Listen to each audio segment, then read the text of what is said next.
Welcome back to the Motor City Mama Show. I'm your host, Kara.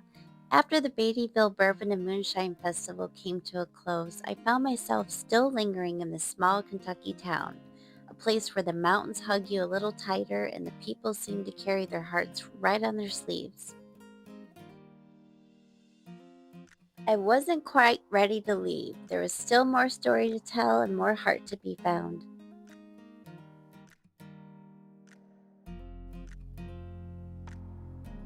I decided to continue my journey through Beattyville with a visit to a place that locals speak of with a kind of pride that's contagious, the Backwoods Moonshine Museum. Now, this isn't just any museum, it was built by the Beattyville Hillbillies, Donnie and Teresa, from Discovery Channel's Moonshiners, a husband and wife duo who took their love for the craft, their heritage, and their community and built something that honors it all.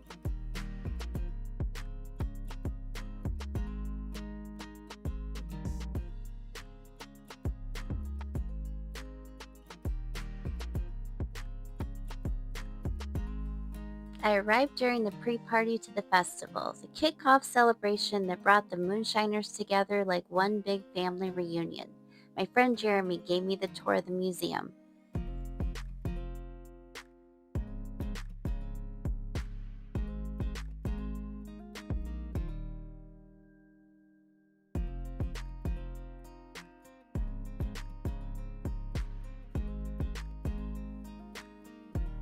He walked me through rooms filled with history. There were photographs, handmade stills, and even old tools that looked like they'd been part of 1,000 batches of shine.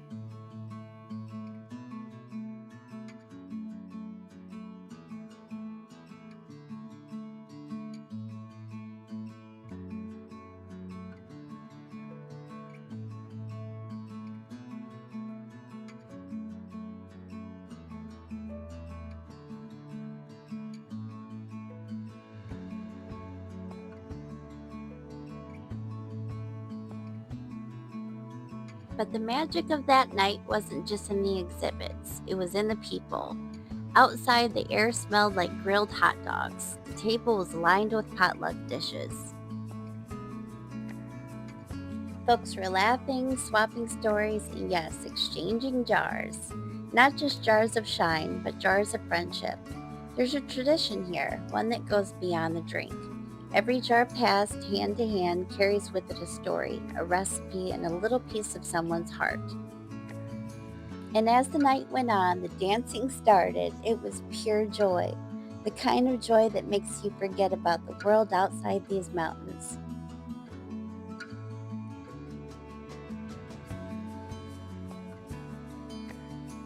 After the festival weekend came to a close, I took one last journey through Beattyville, one that touched my heart in a way I'll never forget.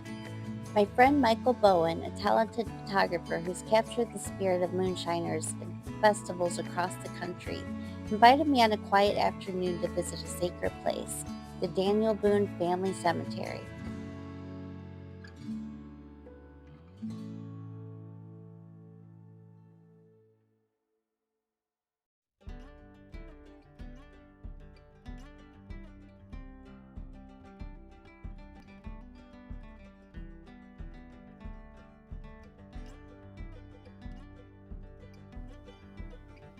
The cemetery sits high above the valley, overlooking miles of Kentucky's rugged beauty. Moss covered stones mark the resting places of Boone's descendants, the family of one of America's most legendary frontiersmen. Michael, the great storyteller with his camera, guided me through the grounds. He pointed out the towering rocks nearby, shaped by centuries of wind and rain, nature's own monuments.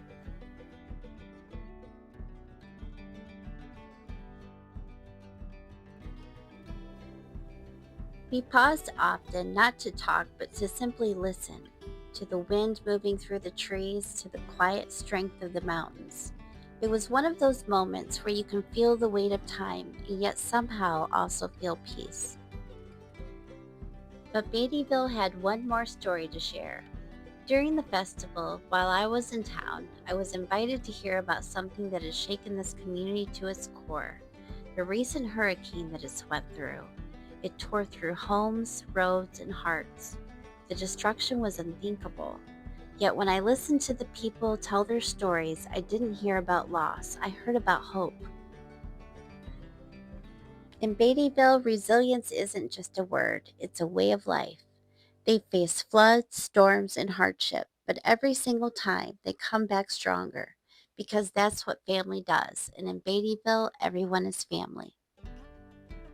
Before I wrap up this journey, I want to take a moment to give a heartfelt thank you to my friend and moonshiner photographer Michael Bowen for not only guiding me through Beattyville's most meaningful places, but for capturing the beauty of these festivals through his lens. And to Beattyville, thank you for opening your doors, your hearts, and your history. Your stories will stay with me forever. And to everyone watching, wherever you are, I hope this story reminds you to hold tight to your roots, your people, and your pride. Because even when the storms come, there's always light waiting to shine through.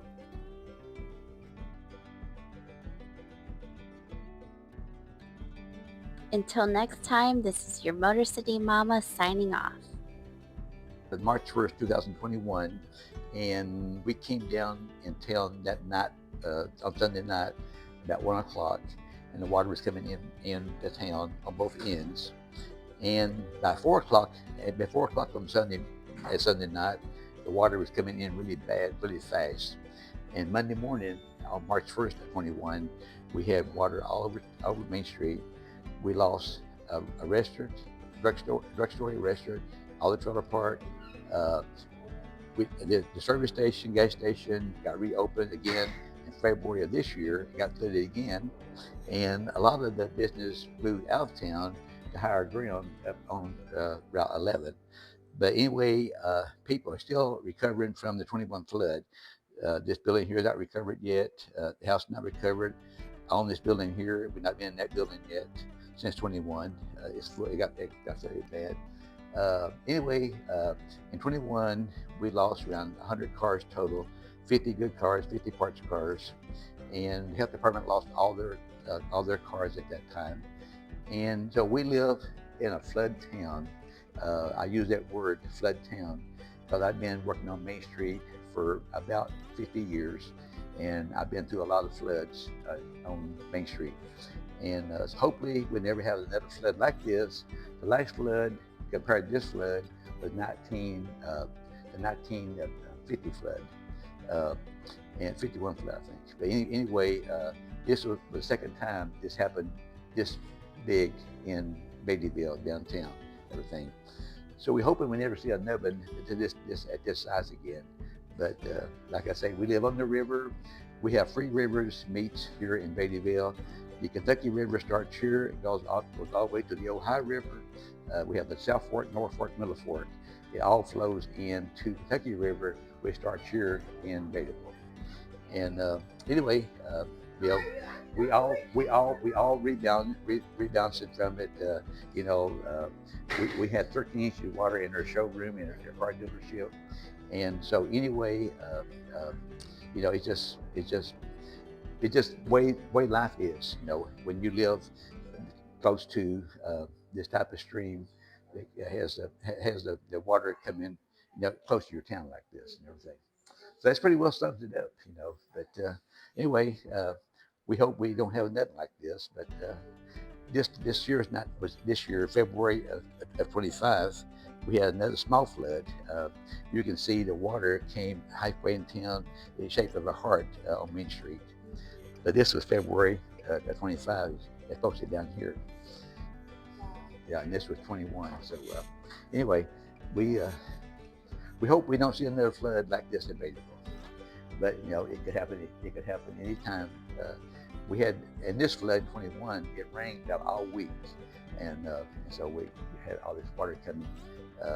We get water from upstream from many different directions and everything. But anyway, that's about it. I've been doing this a long time.